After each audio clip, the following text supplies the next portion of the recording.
Bienvenidos a Supaguac Contigo. Soy Diana Palacios y antes de comenzar los invito a seguirnos en nuestras redes sociales. Nos encuentran en Instagram, Facebook y YouTube como Supaguac Uacro. Hoy nos vamos a ir a la Facultad de Ingeniería a entrevistar a la maestra Liliana Rojas Reséndiz. Ella es ingeniera química en alimentos y maestra en didáctica de las matemáticas. Actualmente es docente de la Facultad de Ingeniería de la UAC y ha impartido clases de laboratorio de química, termodinámica, principios de bioética, entre otras, y está cursando el doctorado en ingeniería en biosistemas en la Universidad Autónoma de Querétaro. Y sus temas de investigación van desde las propuestas didácticas de la integración de software en la enseñanza de matemáticas en educación media superior hasta la bioética. Hola, soy Andrea Liliana Rojas Reséndiz, soy maestra en didáctica de las matemáticas, ingeniero químico en alimentos de formación. Estoy estudiando el doctorado en biosistemas en la Facultad de Ingeniería y además de ello pues doy clases aquí en la Facultad de Ingeniería, la clase de bioética en Campus Aeropuerto y también doy clases en actuaría, cálculo. Muchas gracias, maestra. Gracias por recibirnos aquí en tu currículum. Y pues para empezar me gustaría preguntarte por qué las matemáticas son importantes y qué fue lo que te atrajo a ti a enseñar matemáticas. Okay, bueno, yo creo que lo primero que pasó en mi vida para dar clases de matemáticas es que me dieron clases de matemáticas para dar. Pues creo que, sí, justo la primera clase que di fue de matemáticas y fue de geometría. Entonces, aunque yo era de formación química, me dieron esa materia y yo dije, híjole, ¿cómo voy a dar esta materia, no? Entonces creo que era importante para mi formación como ahondar en las matemáticas y entender qué eran las matemáticas para poder dar la clase. Entonces ya de ahí fue que, también me dieron otras materias como biología y cosas así. Y de repente pues ya busqué una maestría que tuviera que ver con las matemáticas porque yo me quería dedicar a dar clases de matemáticas. Porque me di cuenta que era buena dando clases. La verdad es que también es eso, ¿sabes? Entré a dar clases, me gustó muchísimo dar clases y aparte dije, pues la materia como más difícil para todos los estudiantes es matemáticas. Entonces yo creo que era lo más importante como buscar o enfocarme en algo que les costara mucho trabajo y que como yo sabía que podía como traducir esa información y bajarla a algo que fuera más digerible, pues entonces dije esto, esa es mi pasión, ¿no? Y mi materia la que quería dar. Pues por eso me gustó dar clases de matemáticas. ¿Y qué es lo que más te ha gustado de la docencia? Hay todo, de dar clases todo. Es que es muy divertido, los alumnos son siempre súper divertidos. Empecé dando clases en preparatoria, como 9, 10 años, no recuerdo realmente cuántos años. Y entonces cuando daba clases en preparan como que te contagian la juventud, como que siempre hay alguien que es divertido, que hace como chascarrillos y platica y cosas así. Y es muy bonito también como esta parte de al final, yo siempre les digo, voy a hacer la mala cuando les doy clases, ¿no? A lo mejor me van a odiar y les va a dejar tarea y les voy a hacer los exámenes y así. Pero cuando acaba el examen y cuando acaba todo eso, al final, yo sé que van a regresar a mí. Entonces pasaba mucho que aunque yo les daba clases casi siempre en primero o segundo semestre de prepa, se iban y como en quinto, sexto se regresaban y me preguntaban cosas, ¿no? Entonces ya esa es como una satisfacción muy súper grande porque también te das cuenta que las cosas que les dijiste pues les sirvieron de algo y les van a ayudar de alguna forma, ¿no? Y si no se acuerdan, saben con quién acudir. Yo creo que eso también es bien importante, ya lo que les decía siempre, ¿no? Que aunque tú no sepas cómo se resuelve alguna cosa, sabes a quién preguntar, ¿no? Y sabes que esa persona va a entender de qué estás hablando. Entonces, pues eso es lo importante, ¿no? Que puedas también resolver los problemas, aunque no tengan que ver, aunque no sepas como la parte matemática como tal, sepas cómo resolverlo. Entonces, eso que también está bien. Y me imagino que también desde ahí trabajas mucho con las personas que porque hay mucha gente que no les gustan las matemáticas y se cierran completamente matemáticas no, pero me imagino que desde ahí lo trabajas, o de qué otras formas lo trabajas. Pues es que, mira, va a depender como del curso que ves, ¿no? Al principio, por ejemplo, pues yo he tenido experiencia en primer semestre, segundo semestre de prepa, creo que todos los semestres de prepa, excepto cuarto semestre, pero todos los semestres de prepa he dado clases. En la universidad he dado clases, en maestría he dado clases. Entonces depende del curso, el curso es fácil muy distinto. Hablar por ejemplo, con los de primer semestre de prepa es horrible porque ellos no odian las matemáticas con todos, y la verdad es que también las matemáticas que les enseñan como que a veces nos tienen como deficiencias, entonces uno tiene que como borrar todo ese conocimiento y volver a empezar desde cero. Entonces casi siempre les digo, olviden todo lo que aprendieron, vamos a empezar de cero. Y vamos a empezar de cero, ¿no? Tal cual. Y ya, por ejemplo, el segundo semestre, pues también los tratan de forma diferente. En quinto semestre, por ejemplo, que ya casi que van a entrar a la universidad, ya están en los propes y así, todavía es más distinto, ¿no? Porque ya tienen como ese previo a, y ya de ahí nada más tienes que moldear. Entonces también es muy diferente. Igual en licenciatura, por ejemplo, ahorita con los de actuaría me causó como mucha impresión ver que, o sea, tienen muchas matemáticas puras que saben muchísimo, entonces hay veces que también uno, pues te retan a aprender más, ¿no? Porque tienes que aprender todavía más definiciones, más cosas que son más de raíz para poder enseñarles cosas. Entonces está padre también porque puedes pues, también aprender de ellos. Sí, me imagino en la docencia, tanto tú enseñas, pero te impulsan a seguir aprendiendo, ¿no? Sí, todo depende de cómo sea el estudiante. O sea, por ejemplo, los alumnos que son súper difíciles de que no aprenden, ¿no? O sea, pues también hay alumnos que son muy, que insisten mucho, ¿no? Yo creo que todos tenemos deficiencias en alguna habilidad. Por ejemplo, a mí me cuesta mucho trabajo bailar, pero aún así yo sé como estudiante y como maestra que si yo me empeño en hacerlo, me va a salir tarde o temprano. Y yo creo que si los estudiantes tienen esta actitud de decir, no importa, yo voy a aprender como sea, eso también es súper valioso, porque entonces tú sabes que es una materia prima que en algún momento va a entender, ¿no? Y eso también está padre. Ya hay algunos estudiantes que de repente dices, no, o sea, ni actitud tiene, ¿no? Cuando ya no tienen actitud, pues ya también no hay forma, porque también esa es una cosa que les digo, yo quisiera, de verdad, pasarles mi conocimiento por osmosis, ¿no? Así de decirles, aquí está todo mi conocimiento, pero eso no pasa, o sea, en la vida real eso no pasa, tú tienes que poner de tu parte para poder aprender. Entonces eso, o sea, siempre también les doy un buen de speech, ¿no? De hablarles y de explicarles cómo tienen que hacer las cosas, para que ellos digan, bueno, está bien, voy a intentarlo. Ya que lo intentan, pues ya van a encontrar como la forma de hacerlo. Sí, y de hecho, o sea, un maestro que te dice todo lo que, o sea, como que te da motivación personal, yo creo que son como, bueno, en mi experiencia cuando estaba en la secundaria y tuve una maestra así, es como, o sea, me empezó a ir súper bien en su materia. Sí, sí, y eso es lo que pasa luego, que de repente alumnos que dice uno, pues les está costando un buen trabajo, pero le echan un buen de ganas y en algún momento les va a ir bien, ¿no? Y luego les va bien y ya se emocionan también, y entonces como que les da también más motivación porque dicen, ya no tengo que salir, ¿no? Sí, exacto. Ya, te das cuenta de que sí puedes. Sí se puede. Sí. Y te motiva a ti también como persona, como maestra, a también seguir, ¿no? Claro, porque aparte uno también dice, ay, qué bonito, que aprendió, todavía puedo hacer que aprenda más, ¿no? Entonces ya como que también puedes elevar también el nivel, ¿no? Entonces también hay grupos que también son bien padres, ¿no? Por ejemplo, mis grupos de segundo semestre de la prepa siempre eran hermosos, porque ellos le echaban muchísimas ganas y aunque les costaba mucho trabajo, siempre estaban ahí, ¿no? O sea, me acuerdo que hubo una vez que acabó el semestre y todavía fueron a clases porque me faltaba parte del temario y yo les dije, ¿quién quiera venir? Y llegaban todos mis estudiantes, ¿no? Era como, ay, qué bonito, porque ellos también dicen, pues sí estoy aprendiendo, ¿no? Y voy a acabar de aprender todo lo que tengo que aprender. Qué bueno, sí, es como... Eso habla mucho de ti como maestra, ¿no? Pues yo espero, pero yo espero que sí lo consideren.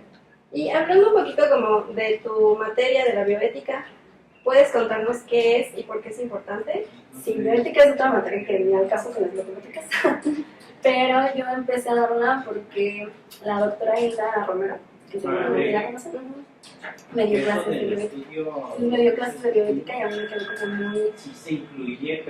muy en la mente y en el corazón saber que era bien importante que la gente entendiera qué era la bioética, ¿no? Porque al final uno piensa, porque por ejemplo apenas fui a un coloquio, a un congreso, en el que hablaban de la ética y dijeron, ah, pero pues eso no sirve de nada, ¿no? Y uno piensa que no sirve de nada, o sea, cuando uno no sabe qué es la ética, ¿no? Y entonces cuando empezamos a hablar de qué es ética, y es filosofía, es una rama de la filosofía. Y es esta parte de pensar cómo tendría que ser la sociedad en una utopía. Y yo creo que eso es bien bonito, o sea, a lo mejor no lo vamos a vivir, ¿no? Y eso no existe porque es utópico, pero eso es lo que queremos llegar a tener. Entonces, hacer ética es eso, ¿no? Cuestionarnos qué sería lo más conveniente, qué sería lo correcto, cómo sería una sociedad que fuera correcta, y a partir de eso como discutir por qué no es así, ¿no? La sociedad, qué está pasando, qué tenemos como que cambiar, ¿no? O qué tendríamos que pensar para que la sociedad fuera de esa forma. Entonces eso es muy bonito, ¿no? Platicarlo, como pensarlo, discutirlo, ¿no? Y además entender que justo la ética nos ayuda a, por ejemplo, en este caso de los proyectos, ¿no? Los proyectos de investigación, que sean de una forma que sea la más correcta, la más conveniente para todos y todas, ¿no? Para todas las personas, incluyendo a personas que son personas no humanas como los animales o las plantas o estas cosas que de repente no consideramos. Entonces eso es la bioética y obviamente a partir de qué es la vida, ¿no? Quién está vivo y ver cómo sería como lo más conveniente para esos seres vivos. Sí, y justo me deja pensando como que va de la mano con esta parte de ser maestra y de lo que te dejan tus estudiantes y te impulsan a seguir adelante. Me hace pensar un poco en la frase de Eduardo Galeano de que es la utopía. Es como, no me acuerdo muy bien de la frase como tal, pero es como lo que te hace seguir adelante, ¿no? Sí, está en el horizonte y nunca lo alcanzo, pero ahí está y quiero seguir. Sí, como el camino, ¿no? Ajá. Tratar de tenerlo. Y justo yo creo que, como dices, tiene que ver con ser maestra, porque al final, y eso yo espero, ¿no? Sembrar una semilla en mis estudiantes y que hagan las cosas como de la forma más correcta y más bonita, ¿no? Que hagan las cosas bien. Entonces, pues obviamente como que la ética, pues dije, no, o sea, esta también es una rama que me encanta y por eso fue que empecé a dar clases de bioética. Qué bonito. Es muy inspirador. Sí, es muy bonito. Y pues, hablando un poco más de la ciencia, ¿qué papel tiene la ciencia en un país como México? En un país como México, está cañón. Pues la ciencia es, yo creo que también es una cosa que tratamos de hacer bien, ¿no? Que es pues, esta parte de la investigación, el cuestionarnos cosas, el romper paradigmas, ¿no? Por ejemplo, mi parte de científica es el romper un paradigma. Entonces, el cuestionarnos cómo tendríamos que hacer las cosas. En el caso de México, yo creo que es algo que podríamos potenciar, ¿no? O sea, ayudaría a que el país creciera, ¿no? En muchos ámbitos, en la parte económica, en la parte de dar más empleos, ¿no? Sin embargo, pues no es algo que sea tangible ni retribuible, ¿no? O sea, nosotros como científicos pues, nos dedicamos a hacer papers de pronto y pues, ¿dónde está o dónde ves ese paper como en la realidad, ¿no? O en tu comunidad? Y yo creo que justo en la bioética vemos esa parte, ¿no? Que siempre les digo, la ciencia tendría que buscar el bienestar de las personas, ¿no? Y tratar de que las personas tuviéramos como una sociedad mejor. Si nosotros justo no vemos la ciencia desde la ética, pues también ¿no? a lo que nos dedicamos es a tener dinero, ¿no? Y eso tampoco está chido, ¿no? México tendría que buscar que la ciencia se dedicara a buscar esos paradigmas que tienen que ver con las comunidades, con las poblaciones que son más vulnerables incluso, ¿no? Pensando incluso desde la ciencia social, ¿no? Yo me pregunto muchas veces he pensado, ¿no? Si mi papel a lo mejor no es nada más en las ciencias naturales, sino también tiene que ver con esta ciencia social y buscar como el bienestar de nuestras comunidades, sobre todo con un país que tenemos que es tan desigual, ¿no? Tiene muchas desigualdades, tiene muchas poblaciones que son muy vulnerables y muy vulneradas y que no tendríamos que hacer así, ¿no? Buscar cómo solucionar y solventar esos problemas, tendríamos que buscar. Y hay como algunas sugerencias que puedas hacer, ya no como desde para los docentes, sino como para todos en general, a toda la comunidad, para poner en práctica medidas que mejoren las condiciones de todo. Pues para empezar yo creo que es ser empáticos, ¿no? Para empezar yo creo que ser empáticos y tener valores pues nos puede ayudar, porque si no volteamos a ver, hay una frase que digo en la clase de bioética que la verdad tampoco recuerdo muy bien, pero en la clase pues platicamos que uno no tiene que voltear a ver al otro como para humillarlo, para pisotear a las personas, sino voltear a ver a las otras personas que están más abajo y darles la mano para ayudarlas. Entonces yo creo que si todos fuéramos empáticos y nos volteáramos a ver a las personas, no las juzgáramos, porque también ese es otro problema que tenemos, ¿no?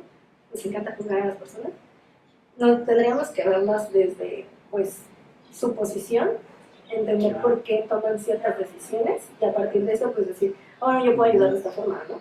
O yo puedo voltear y decir, oye, tus derechos son estos, porque a veces incluso con solo informar a las personas estás ayudando. Y yo creo que también eso es importante. Y justo por eso, de hecho, que tiene que ver con tu otra pregunta, de por qué daba bioética, porque yo decía, esta información tiene que llegar a otros, ¿no? Esta información tiene que saberla la gente.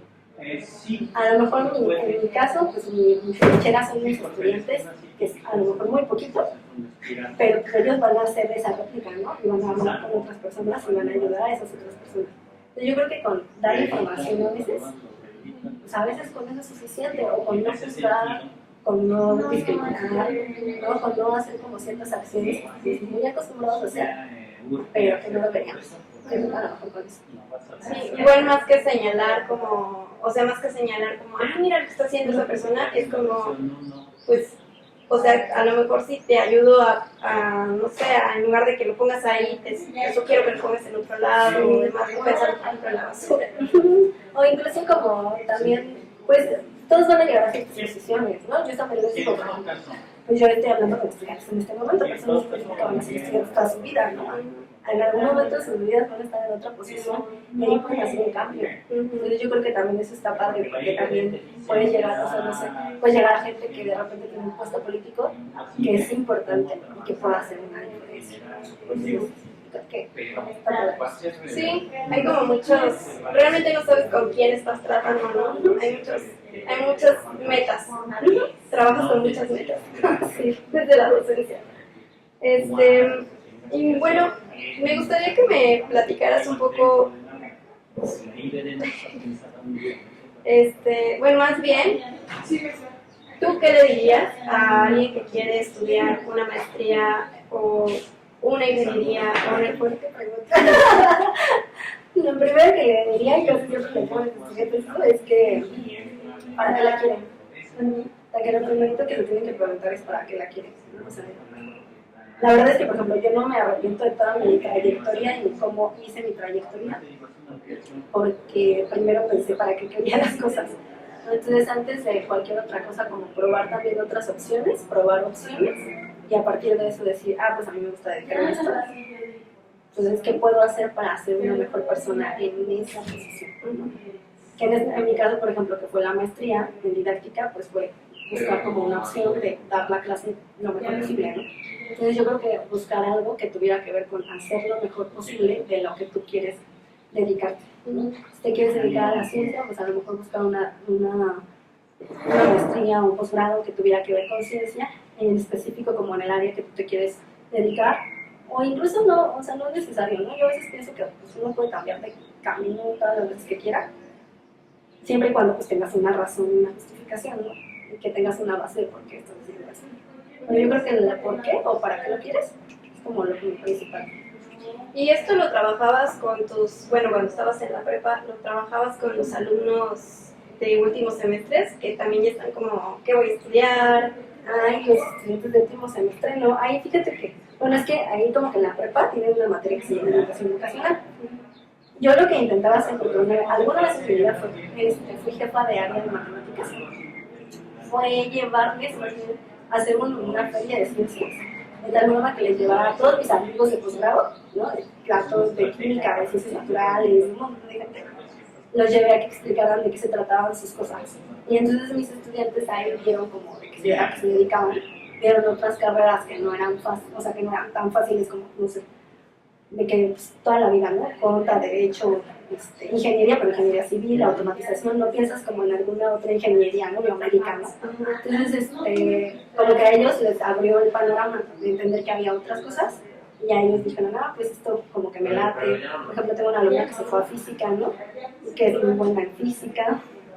Entonces, así como que los estudiantes veían como otros panoramas. Eso es lo que intentaba hacer en caso de que tuviera como la oportunidad de hacerlo, ¿no? Igual cuando tengo chance o ellos quieren y necesitan, siempre les digo, o sea, como son mis estudiantes y mis alumnos, pero ellos siempre tienen contacto conmigo por Facebook, por Instagram, por alguna red social. Si ellos necesitan como ayuda, siempre les pueden acudir a mí, preguntarme, y si yo no sé, pues puedo buscar quién les puede ayudar. Entonces yo creo que también es padre porque siempre tengo seguimiento con mis estudiantes. Muy bien, y ahora un poco cambiando el tema al sindicato. ¿Qué es lo que a ti te hizo o te impulsó a sindicalizarte, a involucrarte más en el sindicato? Llevamos mucho tiempo por eso, pero pues, en grandes rasgos yo creo que el sindicato es, bueno, todo tiene que ver con ciencias sociales, ¿no? Toda nuestra vida siempre va a girar en torno a una cuestión política o social. Entonces creo que el sindicato pues pelea por nuestros derechos como maestros y es como la principal causa por la que nosotros tengamos privilegios que tenemos. ¿No? Todos estos privilegios que nosotros tenemos y gozamos, que están bien padres, ¿no? Incluso, no sé, las vacaciones o los días extras que podemos tomar, cosas así que pudieran parecer como X, pues los tenemos gracias al sindicato. Entonces el sindicato pues ayuda a todos estos derechos y tendríamos que luchar porque siguieran continuando o por tener más derechos o hacer que sus derechos tuvieran como permear en más personas. ¿No? Sí, creo que esa otra parte también es bien importante, que siempre estemos conscientes de dónde surgieron nuestros derechos y quién pelea por nuestros derechos y ayudar a esas personas.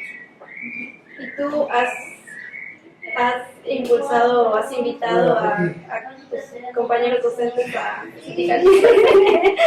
Sí, es un caos porque hay mucha gente que no tiene información, ¿no? Hay mucha gente que neta carece de mucha información y en el caso del sindicato pues es un problema bien grande. Y pues ni modo, hay que hablar con ellos y decirles, invitarlos, ¿no? A que se unan o explicarles por qué es importante o que participen también es importante, ¿no? Entonces, sí, de repente uno tiene que hacer esa labor. Y en tu generación, porque también tú eres de los docentes más jóvenes, ¿no? Yo te he visto en las reuniones y eres de los más jóvenes. Y no sé cómo ves la actitud de los docentes de tu edad en cuanto a este tema. Es un problema porque son muy apáticos. Entonces, a lo mejor hay uno que otro, ¿no? Porque sí hay gente que sí participa, pero son muy poquitos. Entonces tenemos que como que hacer más mucho con esas personas, porque la gente, pero tampoco entienden, o sea, también siento que no entienden desde su privilegio, porque esa es una situación. Nosotros desde nuestro privilegio también tendríamos que observar qué está pasando, y qué podemos ayudar, o qué podemos hacer, o quién nos está dando esas cosas, ¿no?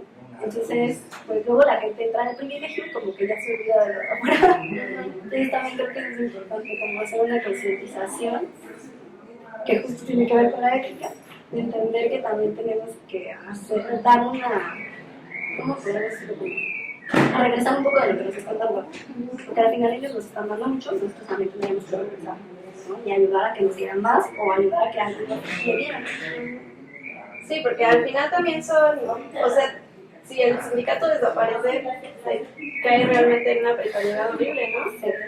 Entonces, también igual para cerrar, ya pues esta entrevista, a lo mejor que nos contaras un poco también desde la bioética, cómo la plantearías esta importancia del sindicato con tus compañeros o compañeras que no están sindicalizados o que no conocen su importancia en general, ¿no? Pues mira, yo creo que de los derechos humanos, ¿no? O sea, para empezar, yo creo que tendríamos que entender que los derechos humanos son importantes y todas los gozamos, o a veces no los gozamos. Ese es el problema, que a veces no los gozamos. A veces, por ejemplo, pues yo a mí me tocó ser maestra de honorarios y yo tenía mucha precariedad y muchas cosas, ¿no? O sea, es fecha que luego pienso, hay cosas que todavía faltan, ¿no? De conseguir. Entonces creo que, y volteo y pienso así como atrás y digo, no manches, afortunadamente ya salí de ahí, afortunadamente ya tengo una plaza, afortunadamente ya soy sindicalizada. Pero entonces los demás que no son sindicalizados, ¿qué? Entonces yo creo que, pues, en los derechos humanos, así como los derechos humanos y los derechos laborales, tendrían que ser para todos y para todas. Entonces hay un gran sector, yo siento que es mucho, de la población que los carece y que no los tiene. Entonces tendríamos que luchar para que esos derechos también fueran para otras personas. Y para que entonces todos y todas tuviéramos esos privilegios, porque al parecer son privilegios, aunque no tendrían por qué serlo, ¿no? Tendrían que ser derechos simplemente, cosas que todos y todas tenemos que tener en cuenta. Pero eso no pasa. Entonces tendríamos que volver a ver que todos los demás que faltan también los pueden tener y buscar la forma en que pues también lleguen, ¿no? A ellos. Y también que esas personas tampoco se queden en su privilegio, no volteen a ver a los demás, sino también volteen a ver más gente y pues fuera como una cadena, ¿no? Eso no pasa, y yo esperaría que sí pasara, ¿no? Pero yo creo que esa es la parte que tendríamos que concientizar, que tendríamos que ser, por eso te decía, esta parte de la empatía, ¿no? De voltear a ver al otro y decir, yo alguna vez fui esa persona, ¿qué quiero para esa persona? Porque obviamente para mí no lo quise, y necesito que la otra persona también tenga lo mismo que yo ahora tengo, ¿no? Sí, a lo mejor una sugerencia como al sindicato, de qué podría hacer el sindicato. A lo mejor organizar más, no te diría que foros, porque no son obligatorios y lamentablemente la gente no asiste. A lo mejor organizar algunos no sé, cursos que fueran obligatorios para que tuvieran como pues el tener que estar ahí no presente y pues tratar de sensibilizar a esas personas, ¿no? También entender qué es el derecho laboral, de dónde surge, qué es un sindicato, ¿no? De dónde surge como esta historia, ¿no? Yo creo que todos tenemos que saber la historia de las cosas para poder pues quererlas, porque si no las quieres o pues no, si no son parte de ti, ¿no? Entonces yo creo que es importante esa parte, como pues obligar a los docentes, porque la neta es así, a que fueran a esos cursos en donde se les hablara, se les diera como esta capacitación y entonces ellos entendieran por qué es importante, ¿no? Para que ellos participaran de ahí. O sea, obviamente ya de ahí obviamente no vamos a obligar a que todo el tiempo estén, pero seguramente a uno o a dos, uno y dos, pues ya, con eso gestionaron la voz. Sí. Muy bien, maestra. Muchas gracias. Muchas gracias. La verdad es que me quedo con muchas cosas. Muy interesante, la verdad. Ojalá pudiéramos después hablar un poquito más, porque sí, el tema de la bioética me interesó. Pero muchas gracias por recibirnos aquí y pues nos vemos. Muchas gracias. Esto fue Supawak Contigo. Los invitamos a dejarnos sus comentarios en nuestras redes sociales. Estamos como Supawak Wacro en Instagram, Facebook y YouTube. Yo soy Diana Palacios y les deseo una excelente tarde. Hasta la próxima.